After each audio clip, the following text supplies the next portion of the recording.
നമുക്ക് മേപ്പാടി റേഞ്ചിന്റെ ലക്കീൽ ഭാഗത്തു നിന്ന് ഒരു കോൾ വന്നു, പാമ്പുണ്ട് എന്ന് പറഞ്ഞിട്ട്.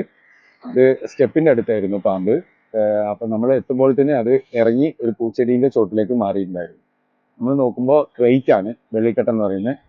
നമ്മുടെ ഇന്ത്യയിൽ തന്നെ വിഷത്തിന്റെ വീര്യത്തിൽ ഏറ്റവും മുൻപന്തിയിൽ നിൽക്കുന്ന പാമ്പാണ് ക്രൈറ്റ് എന്ന് പറഞ്ഞ വെള്ളിക്കെട്ടൻ.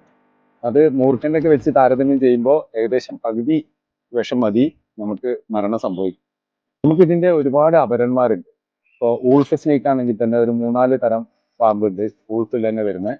പിന്നെ അതേപോലെ ട്രിങ്കറ്റ് സ്നേക്ക്, അതേപോലെ കുക്രി സ്നേക്കുകൾ, ഇതെല്ലാം ഇതിന്റെ അപരന്മാരാണ്. അതൊന്നും ഒട്ടും വിഷമില്ലാത്ത പാമ്പാണ്.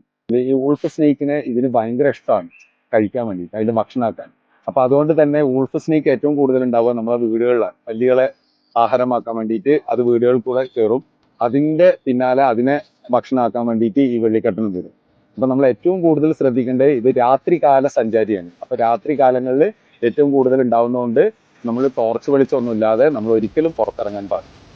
ഇനി നമുക്ക് വെള്ളിക്കെട്ടനെ തിരിച്ചറിയാൻ വേണ്ടിയിട്ട് ഏറ്റവും എളുപ്പമാർഗം അതിന്റെ ലൈൻസ് ആണ്. നല്ല ബ്ലാക്ക് കളറിൽ വൈറ്റ് ലൈൻസ് ആണ്. അതും വീതി കുറഞ്ഞ ഇരട്ട വരകളായിട്ടാണ് വരിക. അപ്പോൾ അത് പെട്ടെന്ന് തന്നെ നമുക്ക് തിരിച്ചറിയാൻ എളുപ്പമാണ്. വെള്ളിക്കെട്ടനെ നമുക്ക് ഏറ്റവും കൂടുതൽ നമ്മൾ ശ്രദ്ധിക്കേണ്ടതായിട്ട് വരുന്ന ഒരു കാര്യം വെച്ചാൽ, വെള്ളിക്കെട്ടന്റെ ബൈറ്റ് കിട്ടിക്കഴിഞ്ഞാൽ, കടി കിട്ടിക്കഴിഞ്ഞാൽ നമുക്ക് ഒരു സിംറ്റംസും കാണിക്കില്ല, നമുക്ക് ഒരു ലക്ഷണങ്ങളും കാണിക്കില്ല. നമ്മൾ ഉറക്കത്തിലൊക്കെ ആയി പോയി കഴിഞ്ഞാൽ ഒരു ഉറുമ്പോ കൊതുകോ കടിച്ച വേദന മാത്രമേ ഉണ്ടാവുള്ളൂ. കാരണം ചെറിയ പല്ലുകളാണ് അതിന്. അതുകൊണ്ട് തന്നെ നമ്മൾ ഉറക്കത്തിലൊക്കെ പെട്ട് കഴിഞ്ഞാൽ നമുക്ക് ആ വേദന നമുക്ക് തിരിച്ചറിയാൻ പറ്റാതാവുകയും നമുക്ക് അത് അതിന്റെ വെനം നമ്മുടെ ശരീരത്തിലേക്കൊക്കെ പ്രവഹിച്ച് നമുക്ക് മരണം സംഭവിക്കുകയും ചെയ്യും. പിന്നെ അവിടെ നീരോ വീക്കോ കടച്ചിലോ ഒന്നും നമുക്ക് പുറമെ കാണില്ല. ന്യൂറോടോക്സിക് ആണ് ഇതിന്റെ വെനം. അതുകൊണ്ട് തന്നെ നമ്മൾ ഏറ്റവും കൂടുതൽ ശ്രദ്ധിക്കണം.